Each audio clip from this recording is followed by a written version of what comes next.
मित्राणि नमो नमः। यदा अस्माकं मनसि कोऽपि विचारः आगच्छति तस्य सम्प्रेषणार्थम् अस्माभिः कस्य आवश्यकता वर्तते।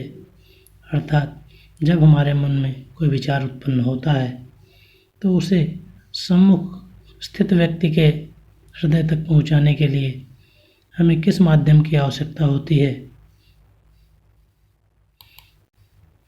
तो वह माध्यम है भाषा। भाषते इति भाषा, जो हम बोलते हैं वही हमारी भाषा है। और यह भाषा किन चीज़ों से मिलकर बनी हुई है, तो भाषा वाक्यों से मिलकर के बनती है। और ये वाक्य किन से मिलकर बनते हैं, तो वाक्य पदों से अर्थात शब्दों से मिलकर के बनते हैं। यदि हम शब्दों की बात करें तो शब्द संयोजन और वियोजन के माध्यम से हमने पहले पढ़ा भी होगा कि शब्द संयोजन और वियोजन के माध्यम से वर्णों के द्वारा बनाए जाते हैं। वर्ण समूह को ही शब्द कहते हैं।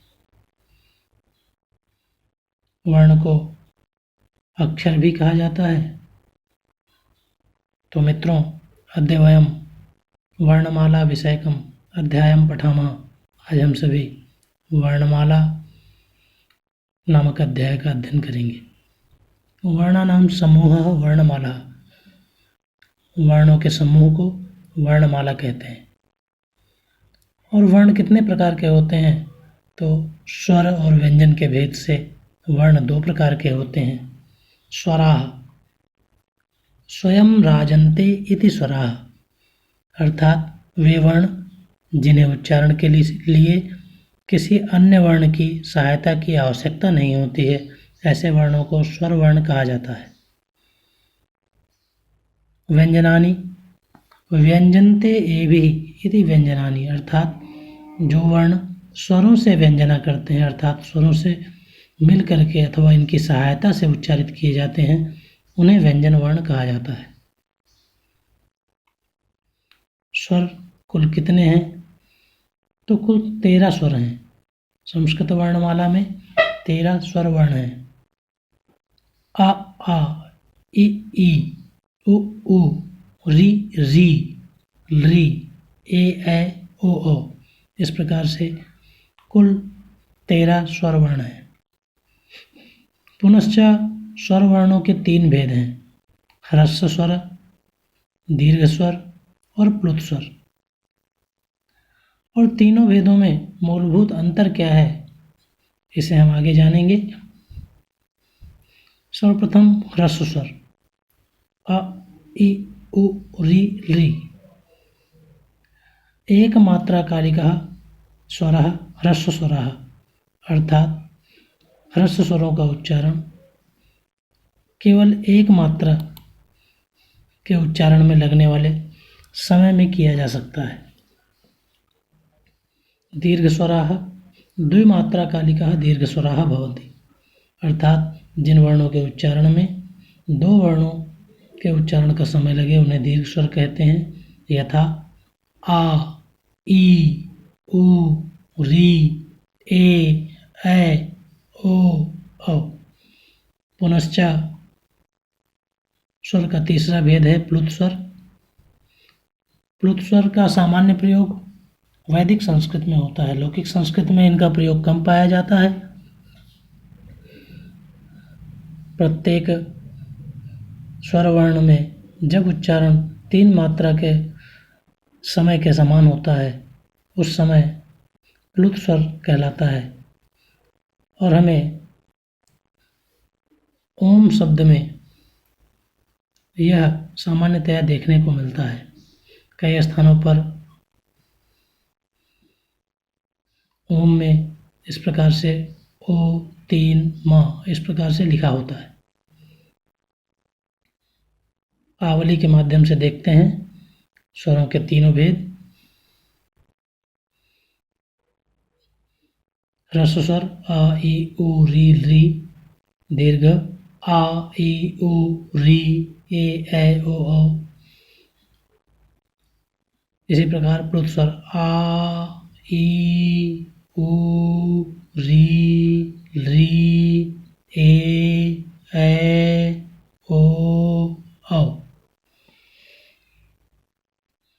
स्वर का स्वर के उपरांत हम सभी व्यंजन वर्णों के बारे में जानते हैं। व्यंजन वर्णों के भेद में सर्वप्रथम भेद है स्पर्श व्यंजनानी, अर्थात स्पर्श व्यंजन। जिन व्यंजनों के उच्चारण में मुख के किसी न किसी भाग को वायु स्पर्श करती है या वाणी स्पर्श करती है, उन्हें स्पर्श व्यंजन कहते हैं। इन्हें वर्गीय व्यंजन भी कहा जाता है। इसमें क वर्ग, च वर्ग, ट वर्ग, ट वर्ग, प वर्ग, ये 5 वर्ग हैं और प्रत्येक वर्ग में 5 वर्ण हैं।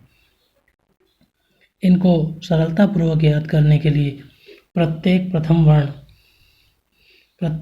वर्ण पर हम सभी यदि उ की मात्रा लगा लें तो कु, चु, टू, तू, पू, ये सूत्र रूप में तैयार होता है। कु, चु, टू, तू, पू। यदि यह हमें ध्यान रहेगा तो कभी भी हमें क्रम से स्वरों को लिखने में कठिनाई नहीं आएगी।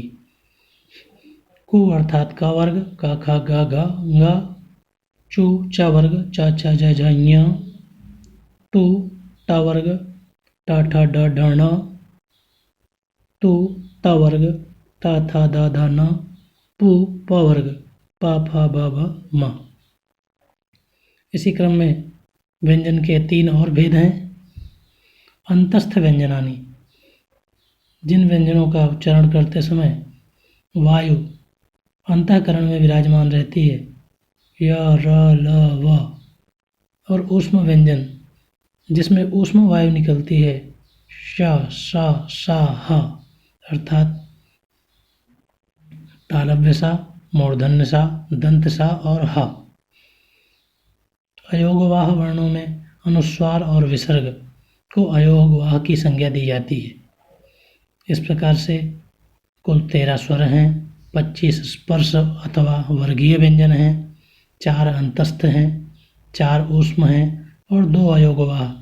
संस्कृत वर्णमाला में कुल 48 वर्ण हैं। आहत्य 48 वर्णाः संस्कृत वर्णमालायां सन्ति। और ये संस्कृत वर्णमाला के सूत्र या वर्ण माहेश्वर सूत्र से हमें प्राप्त होते हैं। माहेश्वर सूत्र अयुण रिल ऋक एओंग एओच हैवरट लं यमं गणनम जभई गणधस जब गणधस खफ छटत चटतौ कपय सस्सर हल। यहाँ हम देखेंगे चित्र में प्रत्येक सूत्र के अंत में अंतिम वर्ण रक्तवर्ण का दिया हुआ है। जब हम प्रत्याहार बनाते हैं, ऐसी अवस्था में अंतिम वर्ण को प्रत्याहार के अंतर्गत नहीं लिया जाता है। कुल 14 माहेश्वर सूत्र हैं। कुछ प्रत्याहार मैं आपको बताता हूँ। यथा दीर्घ संधि का सूत्र है अकः सवर्णे दीर्घा, तो आ और क, अक प्रत्याहार। इस प्रत्याहार में अ, ई, उ, री और री, ये 5 वर्ण आते हैं। इसी प्रकार से स्वर को यदि कहा जाए तो अच भी कहा जाता है प्रत्याहार के रूप में। अ, ई, उ, री, री, ए, ओ, ऐ, औ, ये सभी स्वर वर्ण हैं। इसी प्रकार से प्रत्याहार की रचना की जाती है। एक बार पुनः आप लोग माहेश्वर सूत्र का उच्चारण करें।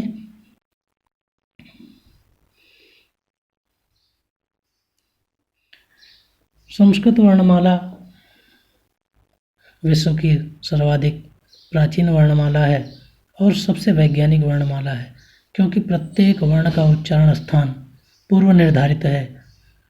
ऐसा क्रम भी है कि हम उच्चारण जिस क्रम में करेंगे वो एक ही उच्चारण स्थान से उच्चारित होने वाले वर्ण होंगे। यथा सबसे पहले कंठ वर्ण, अर्थात कंठ से उच्चारित होने वाले वर्ण। सूत्र है अकुह विसर्जनीयानाम कंठः, अकुह विसर्जनीयानाम कंठः। सर्वप्रथम वर्ण आ से अ आ, कु से क वर्ग क ख ग घ ङ, हा और विसर्ग, ये सभी वर्ण कंठ वर्ण हैं, अर्थात कंठ से इनका उच्चारण किया जाता है। आप यदि उच्चारण करते समय अपने कंठ पर अपने हाथों को रखेंगे तो वाणी का स्पंदन आपको स्पर्श के रूप में महसूस होगा। अगला उच्चारण स्थान है तालु। ईचु यसाणाम तालु। यहाँ पर प्रथम वर्ण से ई, छु से च वर्ग, च छ ज या और सा। हमें प्रत्येक सा का पृथकतया उच्चारण करने में यदि कठिनाई होती है तो हम इस का प्रयोग कर सकते हैं। या और सा का एक साथ उच्चारण करें, यश यश यश। एक ही प्रकार से उच्चारण करने पर हमें तालव्य सा के उच्चारण में शुद्धता प्राप्त हो सकती है। वाणी मुख के ऊपरी भाग में वायु का स्पर्श होता है। अगला है मूर्धा। मूर्धन्य वर्ण कौन कौन से हैं? ऋतु रसाणाम मूर्धा। री री, तू से ट वर्ग, टा ठा ड ढ ण, र और स। यहाँ भी हम यदि मूर्धन्य सा का उच्चारण करना चाहें तो रस रस रस इस प्रकार से उच्चारण करके अपनी वाणी को शुद्ध कर सकते हैं। दंत और तालु के मध्य के भाग को वायु स्पर्श करती है इनका उच्चारण करते समय। अगला है ऋतु लसानाम दंता। दंत वर्ण कौन कौन से हैं? तो री और तू से त वर्ग, ता था द ध न, ल और सा, ये दंत वर्ण हैं। यदि हम दंत सा का उच्चारण करना चाहते हैं और शुद्ध करना चाहते हैं तो उस अवस्था में ल सा ल सा ल सा इस प्रकार से उच्चारण कर सकते हैं। इनका उच्चारण करने में वायु दंत को स्पर्श करती है और हमारी जीवा भी दंत को स्पर्श करती है, ल सा। अगला है उपपद्मानीयाम ओष्ठो, अर्थात ओष्ठ वर्ण जिनका उच्चारण ऊँट के सहयोग से होता है और ऊँट एक ना होने के कारण यहाँ आप देख सकते हैं ओष्ठो द्विवचन का रूप दिया हुआ है। ऊ से उ, पू से पा वर्ग और पद्मानीयाम अर्थात अर्ध विसर्ग, इनका उच्चारण ऊँट के माध्यम से किया जाता है। कुछ वर्ण ऐसे हैं जिनका उच्चारण दो उच्चारण स्थानों से मिलकर के होता है, यथा एदयतो कंठ तालु, अर्थात ए का उच्चारण कंठ और तालु के सम्मिश्रण से होता है। ओदौतो कंठोष्ठम, ओ और अ का उच्चारण दांत और ओंठ दोनों के माध्यम से होता है। अगला है वकारस्य तु दंतोष्ठम, क्षम्यताम ओदौतो कंठोष्ठम, अर्थात ओ का उच्चारण कंठ और ओष्ठ के माध्यम से होता है। वकारस्य दंतोष्ठम, व का उच्चारण दांत और ओठ के माध्यम से होता है।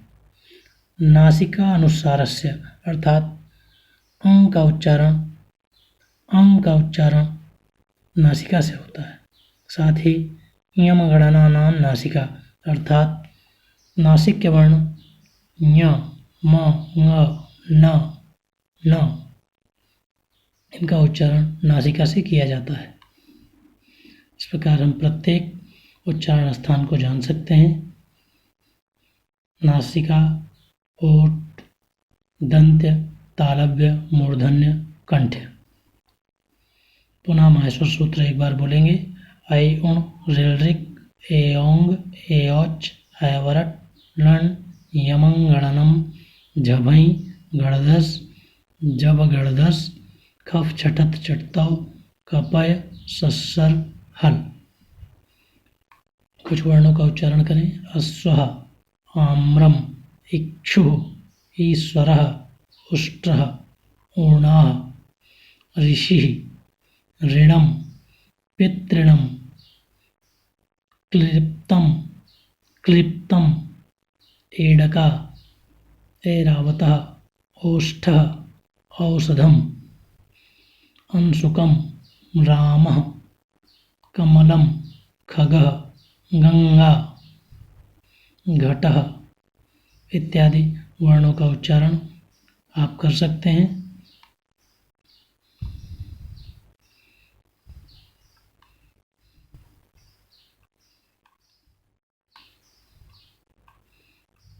कुछ वर्ण संयुक्त वर्ण कहलाते हैं, यथा क्ष, क, श और आ से मिलकर के बना होता है।